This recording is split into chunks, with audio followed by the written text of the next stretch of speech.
안녕하세요. 원소를 소개하는 제니입니다. 오늘은 넷플릭스 오리지널 시리즈의 원작 소설 중에서 어렵지 않고 재미있었던 영어 원서 3권을 소개하려고 해요. 저는 요즘 영어의 노출을 늘릴 수 없을까 고민하다가 책과 미드를 같이 보고 있는데요. 같이 보니까 더 재미있고 책에도 미드에도 더 몰입하게 되는 것 같아요.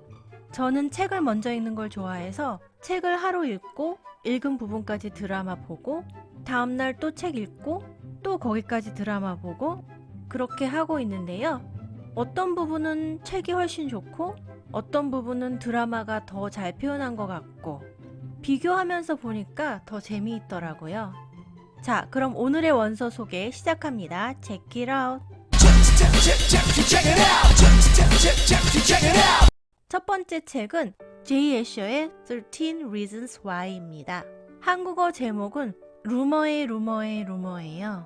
총 288페이지인 청소년 소설인데요. 단어가 어렵지 않고 페이지의 글씨도 빽빽하지 않아서 잘 읽혀요. 책은 청소년 소설인데 드라마는 18세 등급이랍니다.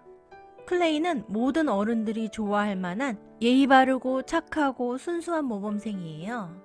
그 말 많다는 고등학교에서도 클레이를 나쁘게 이야기하는 아이는 한 명도 없을 정도로 자타공인 좋은 사람입니다. 이 배우가 클레이의 이미지와 아주 잘 맞는 것 같아요. 어느 날 클레이는 자신의 이름으로 보내진 의문의 소포를 받아요. 소포 안에는 7개의 카세트 테이프가 들어있는데요.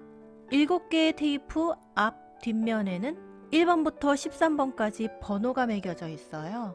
요즘 세상에 mp3도 아니고 카세트 테이프라니? 어렵게 플레이어를 구해서 테이프를 틀었는데요. Hey, it's Hannah. Hannah Baker.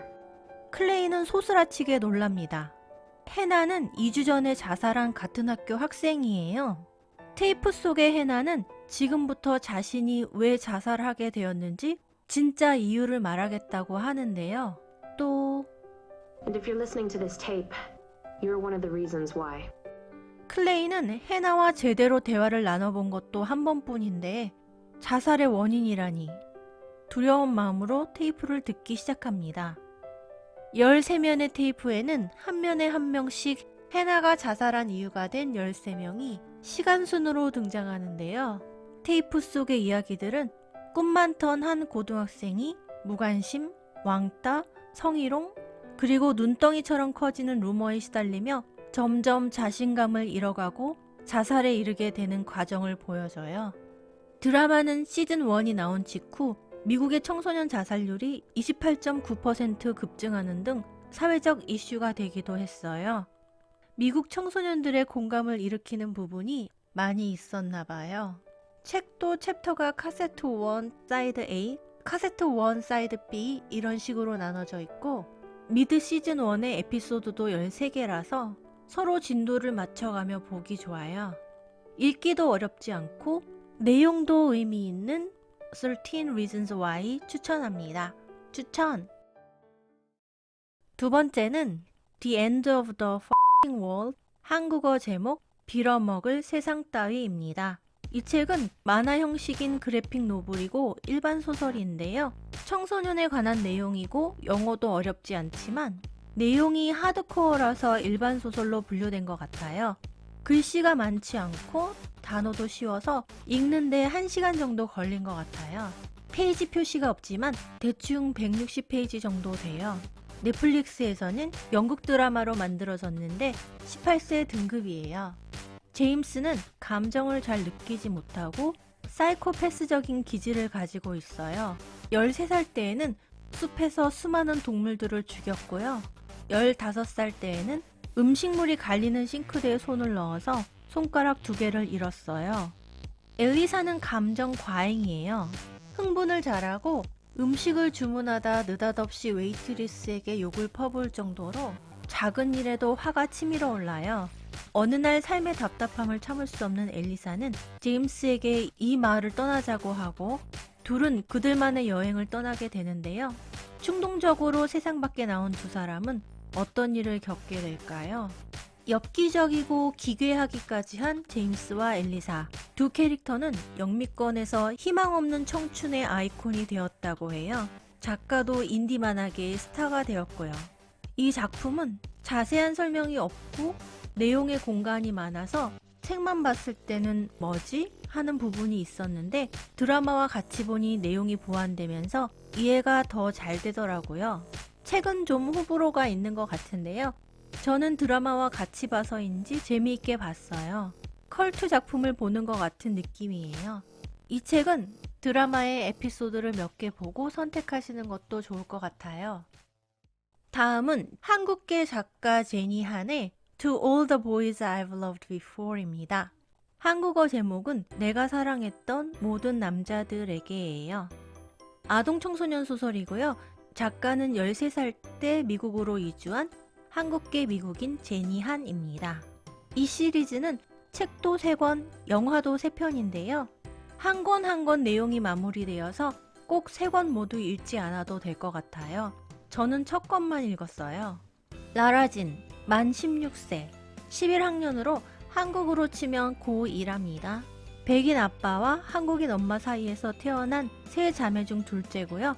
엄마는 라라진이 10살 때 돌아가셨어요. 라라진은 소극적인 성격으로 한 번도 남자친구를 사귀거나 좋아한다고 고백을 해보지 못했어요. 늘 아무도 모르게 짝사랑만 하는데요. 짝사랑을 끝낼 때 자신만의 의식으로 상대 남학생에게 러브레터를 써요. 편지를 써서 주소를 쓰고 상자에 넣어둬요. 현재 상자에는 5통의 편지가 들어있는데요. 그중 한 통의 대상은 언니의 남자친구인 조씨예요. 이웃에 사는 조씨를 라라진이 먼저 좋아했지만 2년 전 언니를 좋아한다는 조씨의 고백을 듣고는 라라진은 마음을 접고 편지를 썼어요. 그런데 언니가 대학에 진학해서 떠나고 얼마 지나지 않아 뜻하지 않게 라라진의 편지 5통이 모두 상대에게 보내져요. No! God, please, no! No! No! No! 안 그래도 언니가 떠난 후 조씨만 보면 마음이 싱숭생숭한데 러브레터까지 보내지다니. 하지만 언니를 배신할 수는 없는 라라진. 조씨에 대한 마음을 감추기 위해서 가짜 남자친구를 만들기로 합니다.